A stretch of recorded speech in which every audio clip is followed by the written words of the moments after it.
Øvelsen hedder højdehop eller stående højde. Det handler om at komme så højt op som muligt uden afsæt eller uden tilløb, men selvfølgelig afsæt med begge ben. Det første man gør er at tilpasse højdemåleren ved at atleten stiller sig ind med ryggen til og placerer fingerspidserne under udhænget. Sådan. Derefter står man med siden til, så dypper man fingrene i kridt,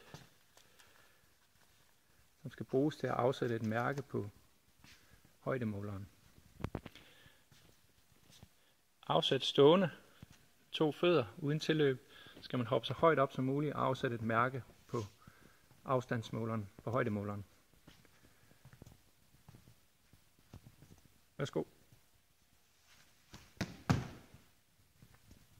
Hvor højt var det? Det var omkring 47 cm.